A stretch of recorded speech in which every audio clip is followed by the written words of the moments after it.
बाजीराव का जन्म ब्राह्मण परिवार में बालाजी विश्वनाथ के पुत्र के रूप में कोकणस्थ प्रांत में हुआ था, जो छत्रपति शाहू के प्रथम पेशवा थे। 20 वर्ष की आयु में उनके पिता की मृत्यु के पश्चात शाहू ने दूसरे अनुभवी और पुराने दावेदारों को छोड़कर बाजीराव को पेशवा के रूप में नियुक्त किया। इस नियुक्ति से यह स्पष्ट हो गया था कि शाहू को बाजीराव के बालपन में ही उनकी बुद्धिमत्ता का आभास हो गया था, इसलिए उन्होंने पेशवा पद के लिए बाजीराव की नियुक्ति की। बाजीराव सभी सिपाहियों के बीच लोकप्रिय थे और आज भी उनका नाम आदर और सम्मान के साथ लिया जाता है। बाजीराव वह थे जिन्होंने 41 या उससे भी ज्यादा लड़ाइयां लड़ी थीं और एक भी ना हारने की वजह से विख्यात थे। जनरल मोंटगोमेरी, ब्रिटिश जनरल और बाद में फील्ड मार्शल ने द्वितीय विश्व युद्ध के बाद लिखित रूप में यह स्वीकार भी किया था। अपने पिता के ही मार्ग पर चलकर, मुगल सम्राटों को समझकर, उनकी कमजोरियों को खोजकर उन्हें तोड़ने वाले बाजीराव पहले व्यक्ति थे। सैयद बंधुओं की शाही दरबार में घुसपैठी या दखलंदाजी बंद करवाना भी उनके आक्रमण का एक प्रभावी निर्णय था। बाद में ग्वालियर के राणोजी शिंदे का साम्राज्य, इंदौर के होलकर मल्हार राव, बारोदा के गायकवाड़ पिलाजी और धार के पवार उदाजी, इन सभी का निर्माण बाजीराव द्वारा मराठा साम्राज्य के खंड के रूप में किया गया, क्योंकि वे मुगल साम्राज्य से प्रतिशोध लेकर उनका विनाश करके उनकी जागीरदारी बनाना चाहते थे। उन्होंने अपना स्तंभ सासवड़ से और मराठा साम्राज्य की प्रशासनिक राजधानी पूंजी को 1728 में सातारा से पुणे ले गए। इसी प्रक्रिया के दौरान उन्होंने एक कस्बे को शहर बनाने की भी नींव रखी। उनके प्रमुख बापूजी श्रीपाठ ने सातारा के कई धनवान परिवारों को पुनः स्थापित होने के लिए मनाया, जो 18 पेठ में विभाजित किया गया था। 1732 में महाराजा छत्रसाल की मृत्यु पश्चात मराठा साम्राज्य मित्र साम्राज्य रूपी था, जबकि बाजीराव को छत्रसाल साम्राज्य का 1/3 भाग बुंदेलखंड में दिया गया। एक उत्कृष्ट सेना का सेनापति होने की वजह से उनकी सेना और लोग उन्हें बहुत चाहते थे। वे कई बार हिंदू धर्म की रक्षा करने के लिए मुगलों से लड़ी डीढ़े और उन्हें धूल भी चटाई, और हमेशा के लिए मुगलों को उत्तरी भारत पर ध्यान करने पूर्व ही मध्य और पश्चिमी भारत से दूर रखा, और इसी संकेत पर चलते हुए मराठाओं ने सिद्दी, मुगल नौसेनापति, मुगल, पुर्तगाल, निजाम, बंगाश इत्यादि को हराया। देखा जाए तो शिवाजी महाराज के बाद बाजीराव ने ही मराठा साम्राज्य का सबसे बड़ा चित्र निकाला था। ब्रिटिश पावर 19वीं सदी में स्थापित होने से पूर्व तक मराठा साम्राज्य प्रभावशाली रूप से 18वीं सदी तक चलता रहा। बाजीराव की शादी काशीबाई से हुई और उन्हें 2 जुड़वां बच्चे भी हुए। बाद में नाना साहेब को शाहू ने 1740 में नए पेशवा के रूप में नियुक्त किया। उनके दूसरे बेटे का नाम रघुनाथ राव था। मस्तानी पेशवा बाजीराव की दूसरी पत्नी थी। बाजीराव चौथे मराठा छत्रपति शाहूजी राजे भोसले के साम्राज्य में मराठाओं के सेनापति और प्रधान थे। ऐसा कहा जाता है कि मस्तानी बहुत बहादुर और सुंदर महिला थी।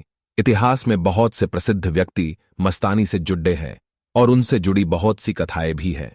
मस्तानी बुंदेलखंड के राजपूत नेता महाराजा छत्रसाल 1649 to 1731 की पुत्री थी, जो बुंदेलखंड प्रांत के संस्थापक थे। मस्तानी को जन्म उनकी फारसी मुस्लिम पत्नी रूहियानी बाई ने दिया, जो हैदराबाद के निजाम के दरबार में नर्तकी थी। जब 1727 to 28 के समीप अल्लाहाबाद के मुगल साम्राज्य प्रमुख मोहम्मद खान बंगाश ने छत्रसाल साम्राज्य पर आक्रमण किया, तब छत्रसाल ने एक गुप्त संदेश भेजा, जिसमें उन्होंने बाजीराव प्रथम से सहायता मांगी थी, जिससे उनकी सैन्य शक्ति अच्छा सके। बाजीराव तुरंत महाराजा छत्रसाल की सहायता के लिए आगे बढ़े और धन्यवाद के स्वरूप छत्रसाल ने बाजीराव को उपहार स्वरूप अपनी बेटी मस्तानी दी और उनके साम्राज्य का 1/3 भाग भी दिया, जिसमें झांसी, सागर और कालपी का भी समावेश था। महाराजा छत्रसाल ने बाजीराव और मस्तानी के विवाह उपलक्ष्य में हीरो की खदान भेंट स्वरूप दी। ऐसे कई सारे प्रसंग मस्तानी के जीवन से जुड़े हैं। छत्रसाल के दूसरे दृष्टिकोण से देखा जाए तो वो हैदराबाद के निजाम की कन्या थी। छत्रसाल ने निजाम को 1698 में पराजित किया था और निजाम की पत्नी ने बुंदेल और उनके बीच अच्छे संबंध स्थापित होने हेतु उनकी बेटी से विवाह करने की सलाह दी, क्योंकि उस समय मध्य भारत में छत्रसाल साम्राज्य सबसे सशक्त और शक्तिशाली साम्राज्य था। कहानी के 3रे अध्याय के अनुसार बाजीराव और छत्रसाल की मित्रता होने के पश्चात मस्तानी ये छत्रसाल के दरबार की नर्तकी थी। बाजीराव मस्तानी के प्रेम में पड़ी डहने के बाद उनका मस्तानी से विवाह हुआ, जिसका बाजीराव उच्च दर्जे के ब्राह्मण होने की वजह से पूरे ब्राह्मण समुदाय एवं हिंदुओं ने विरोध किया। जहां बाजीराव ने स्वीकार किया था कि मस्तानी यह छत्रसाल के फारसी मुस्लिम पत्नी की बेटी थी। मस्तानी का वैध रूप से विवाह होने के बावजूद अक्सर उसे बाजीराव की रकैल या प्रेमिका कहा जाता था। मस्तानी एक कुशल घुड़सवार थी और साथ साथ भाला फेंक और तलवारबाजी भी करती थी और एक बुद्धिमान नर्तकी एवं गायिका थी। मस्तानी ने हमेशा सैन्य अभियान में बाजीराव का साथ दिया। मस्तानी और बाजीराव की पहली पत्नी काशीबाई ने बाजीराव को एक एक पुत्र दिया, परंतु काशीबाई का पुत्र जल्दी ही मारा गया और मस्तानी का पुत्र था, जिसका नाम शमशेर बहादुर था। बाजीराव ने शमशेर को बंदा की जागीर प्रदान की। शमशेर पेशवा 1761 के पानीपत के तीसरे युद्ध में अहमद शाह अब्दली के खिलाफ मराठाओं की तरफ से लड़े डहा था और यह कहा जाता है कि युद्ध के दौरान उसे वीरगति प्राप्त हुई। बाजीराव काशीबाई और उनकी माता राधाबाई के मस्तानी के प्रति क्रोध को नजरअंदाज करके अपनी अर्ध मुस्लिम पत्नी मस्तानी को प्रेम करता गया। राधाबाई की ओर से रहते हुए बाजीराव का भाई हमेशा मस्तानी को वनवास भेजने की नाकाम कोशिश करता रहता था। बाजीराव का पुत्र बालाजी भी मस्तानी को उनके पिता को छोड़ने के लिए मजबूर करता था, लेकिन मस्तानी इस सबसे असहमत थी। परंतु बाजीराव बार बार इसे नजरअंदाज करते गए और इसी का फायदा उठाते हुए बालाजी ने मस्तानी को, जब बाजीराव अपने सैन्य अभियान में व्यस्त थे, तब कुछ समय के लिए उसे घर में ही कैद करके रखा। बाद में कुछ समय पश्चात मस्तानी बाजीराव के साथ पुणे के शनिवार वाड़ा के पास राजमहल में रहने लगी। महल के उत्तर पूर्व किनारों पर महल को मस्तानी महल और बाहरी द्वार को मस्तानी दरवाजा का नाम दिया गया। बाजीराव के परिवार के मस्तानी के साथ दुर्व्यवहार के कारण बाद में बाजीराव ने मस्तानी के लिए 1734 में कोथरूड में एक अलग निवास स्थान बनाया, जो शनिवार वाड़ा से कुछ ही दूरी पर था। यह स्थान आज भी करवे रोड पर मृत्युंजय मंदिर के नाम से जाना जाता है।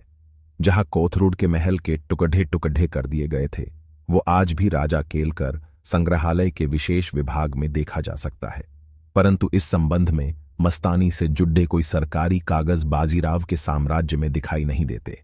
इतिहासकारों का ऐसा मानना है कि राजा केलकर संग्रहालय और वाई संग्रहालय में जो बाजीराव और मस्तानी की पेंटिंग्स लगी है, वो प्रमाणिक या असली नहीं है। 28 अप्रैल 1740 में जब बाजीराव अपने खरगाम की जमीन का निरीक्षण कर रहे थे, तब आकस्मिक बुखार के वजह से उनकी मृत्यु 39 वर्ष की आयु में हुई।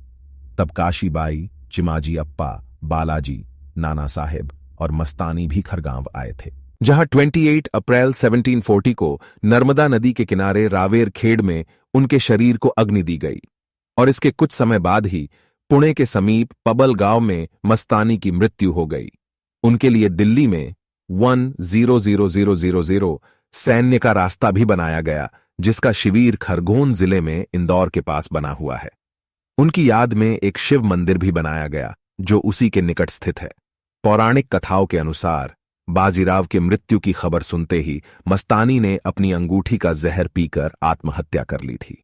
वहीं दूसरों का ऐसा मानना है कि उसके पति के दाह संस्कार के वक्त उसने बाजीराव की चिता पर छलांग लगाई थी, परंतु इस प्रकार का कोई प्रमाण मौजूद नहीं है जो मस्तानी की मृत्यु का असली कारण बता सके। परंतु यह अक्सर कहा जाता है कि बाजीराव की 1740 में मृत्यु के पश्चात मस्तानी ज्यादा दिन तक नहीं जीवित रही।